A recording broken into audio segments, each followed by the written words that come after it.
Okay, the video got cut off there because the recording ended for that video, so we're gonna do that again. Triangle, circle, and up on the D-pad. Okay, I gotta triangle, circle, and up on the D-pad for the streak. It's the deepest route in the game, and it will always be. I threw the ball a little too late. No, you can just do like a quick pass instead of play action. Now make sure you block your offensive line. For example, right here, I would block down, press L1 and down to pinch the offensive line. Now see, it says pass protection. It gives you all the options there. L1 to bring that menu up, and down to pinch. This tells your offensive line to block down to pick up blitzers, people that are blitzing from the inside. And now what you can do to shore up this is motion your running back in the backfield. You motion him by cycling through your players with the circle button, or it's called switching players, or you know, selecting players, and you can move them wherever you want. You can move them left to protect, give some extra protection to the left side, or you could move them right to pick up him. But McCoy actually goes out for a pass, and when you motion him to the right, so you have to time it up right, just right. Okay, and see, it didn't work that time, but for the most part it will work. Or, you know, if you don't feel like you can get enough time, throw it to a shorter route like Selleck or Matthews, or just get rid of the ball quick. Say if you only want to throw it to Macklin on that streak, go to L1, max protect, and that will protect all your tight ends and your running backs. Let's see, got him deep, had enough time in the pocket. Now this is something that's overrated, because if you don't take your time at the line of scrimmage, you will not have enough time to make that kind of throw certain times in the game. Max protect.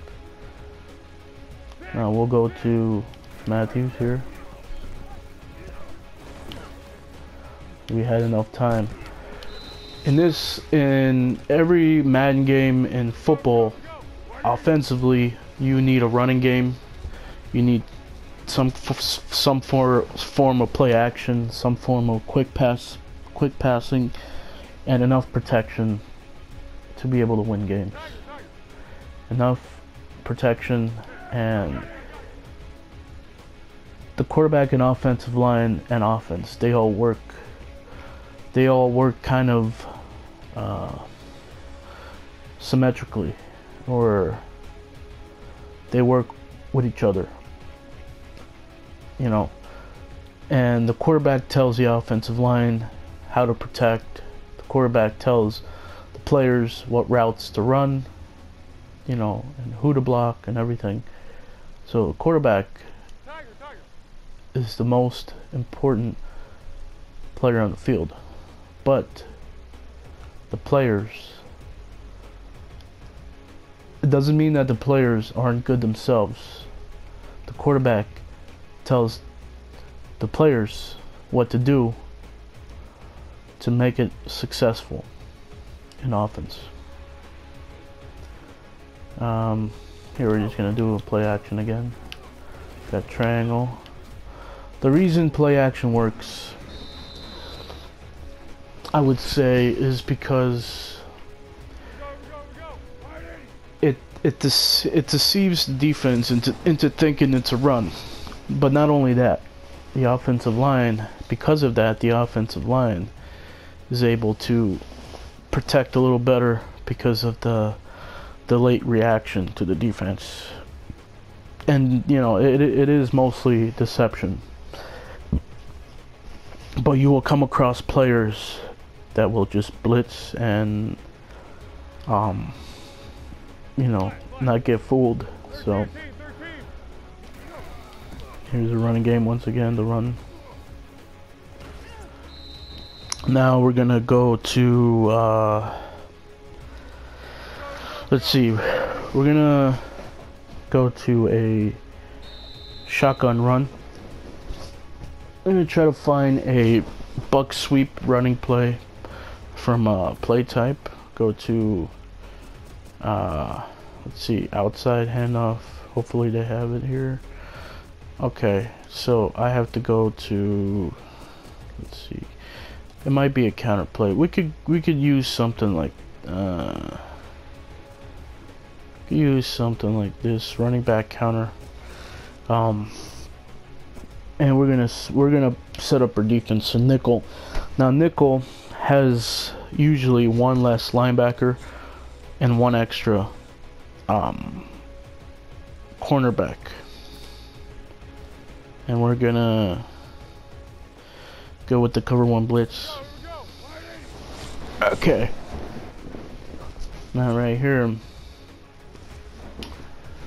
you know, you adjust accordingly, you know, but sometimes you can just run the play how it is. This play right here is great because the offensive line do a good job of getting off of their original blocking formation, blocking stance, to go out and block other players on the move. So right there. That play didn't work there.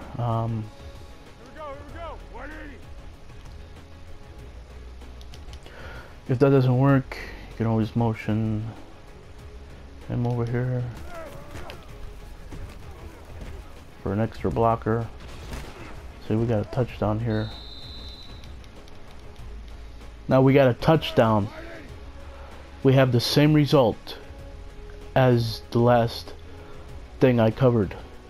The last thing I covered was an all-out blitz. Now, this, we got a touchdown because of the blocking and because there were less defenders post-snap on that side of the field. Because the offensive line does a good job of blocking the front seven. So all you're really going against is that one safety deep in the middle and those two guys. The one guy lined up on the 25-yard line, and the one guy, the corner, playing Macklin. That's all you really need to worry about right there.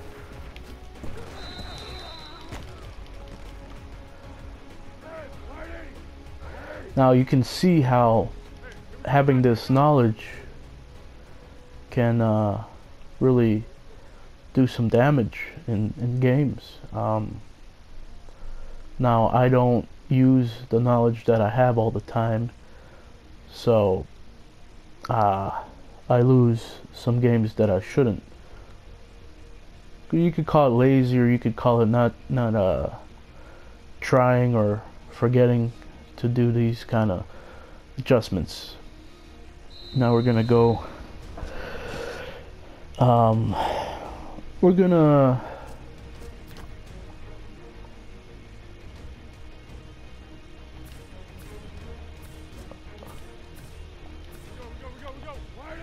try to move the ball quicker, and this time, or we're gonna back it up to our own end zone and teach you how to manage. I'm gonna teach you guys how to manage field position. Now we're on the 1.5 yard line here.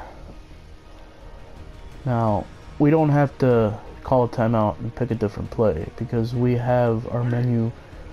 When we press square, we can change play. Now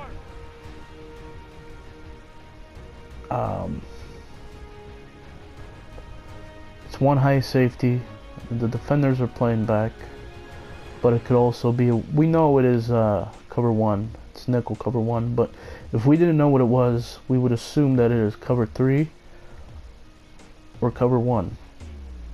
And in this situation, this is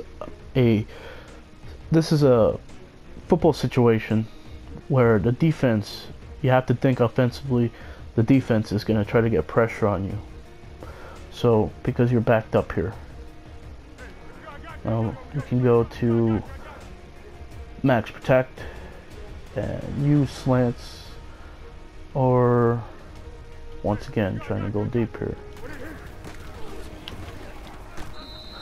Now the defender batted that ball down, but if he didn't, we would have picked up a lot of yards there.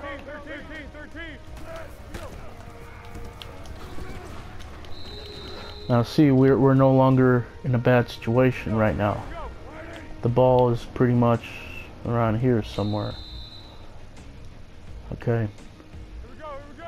But we're not really there. We're gonna go back and use some other plays. Now we can try play action and hot routing Ertz to a flat route with a triangle L2, and his route changes to that.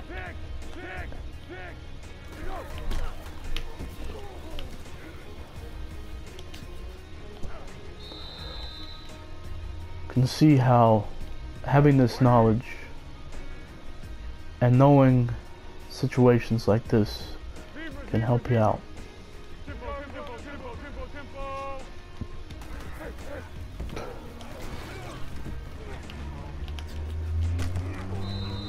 I messed up. I threw it a little late there because I changed the play too quick and I didn't take time to see all the routes on the field. Now we're actually not gonna, okay, we're gonna play action and not block anybody and see how well they do. Okay, just well enough. I believe he was in bounds.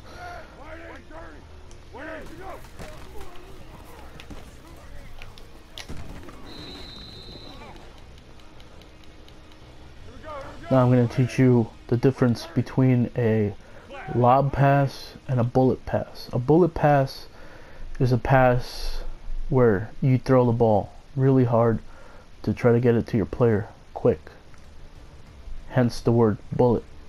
Now a lob pass is a pass that you throw where you throw it up and you let it hang up in the air long enough for your receiver to get to it.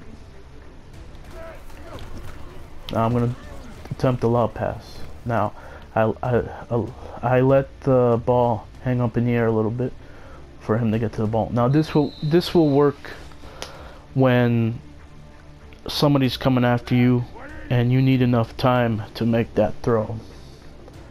But I'm going to show you that a bullet pass could work the same way. Now this is a bullet pass. It almost looks the same because it's a deep ball, and throwing it deep, it will always look like the ball is hanging up there. But we are going to try. I'm going to show you right now.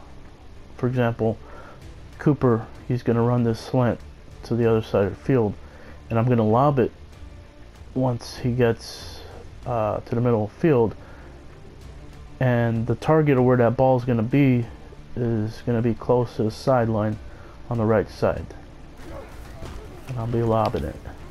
Okay, I didn't have enough time there to do that. Okay,